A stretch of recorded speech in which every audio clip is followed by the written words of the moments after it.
নমস্কার বন্ধুরা, সকলে কেমন আছেন? আশা করছি সকলেই ভীষণ ভালো আছেন। আমিও খুব ভালো আছি। আরও একটি নতুন ভিডিওর সঙ্গে মাম্পির খুঁটিনাটিতে আপনাদের সকলকে স্বাগত জানাচ্ছি।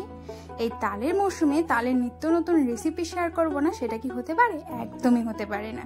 তাই আজকে নিয়ে চলে আসলাম তালের একদম অন্যরকম একটি রেসিপি। যারা তাল খেতে একদমই পছন্দ করেন না, তাদেরকে কিন্তু সকালে ব্রেকফাস্ট বা রাতের ডিনারে এরকম নতুন রকমভাবে একদিন আপনারা করেই দিতে পারেন। তাহলে চলুন আর কথা না বাড়িয়ে আজকে রেসিপিটা শুরু করছি।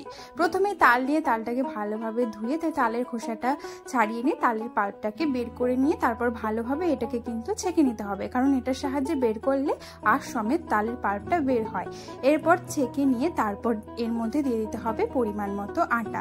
যে কয়টা রুটি করবেন সেই পরিমাণ মতো নিয়ে নেবেন আটা। তারপর এর মধ্যে সামান্য পরিমাণে লবণ আর সামান্য পরিমাণে চিনি দিয়ে, ঠিক যেমনভাবে আমরা গোলা রুটির জন্য ব্যাটার বানাই, সামান্য পরিমাণে জল দিয়ে ঠিক সেইভাবে করেই এখানে গোলা রুটির জন্য ব্যাটারটা একদম পুরোপুরিভাবে তৈরি করে নেওয়া হলো। পারফেক্টভাবে দেখুন তৈরি হয়ে গেছে। ঠিক ভালোভাবে মেখে নিয়ে তারপর একটা তাওয়ার মধ্যে সামান্য পরিমাণে তেল ব্রাশ করে নিয়ে এর মধ্যে হাতার সাহায্যে ঠিক যেমনভাবে গোলা রুটি আমরা গোল করে দিই সেইভাবে করে দিয়ে তারপর এটাকে হালকা আঁচে ভালো করে কিন্তু ভেজে নিতে হবে।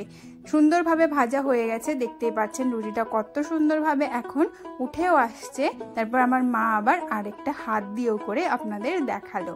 আপনাদের যেমনভাবে সুবিধা হয় ঠিক তেমনভাবেই করে নেবেন। আজকের রেসিপিটা কিন্তু একদমই নতুন, তাই অবশ্যই বাড়িতে একদিন ট্রাই করুন। এর আগে আমের সিজনে আমি আমের গোলা রুটি আপনাদের সঙ্গে শেয়ার করেছিলাম, যেটা আপনাদের ভীষণ ভালো লেগেছিল আর আমারও খেতে খুবই ভালো লেগেছিল।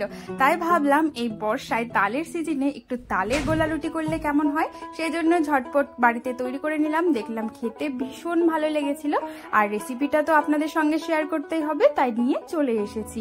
অবশ্যই কিন্তু বাড়িতে একদিন করে দেখবেন, ভীষণ ভালো লাগে খেতে। ব্যাস, অনেকগুলো গোলা রুটি করা কমপ্লিট হয়ে গেছে, এরপর খাওয়ার পালা। তো আজকের ভিডিওটা যদি ভালো লেগে থাকে তাহলে অবশ্যই আমার চ্যানেলটিকে সাবস্ক্রাইব করে আমার পাশে থাকবেন। সকলে ভালো থাকবেন, অনেক অনেক ধন্যবাদ।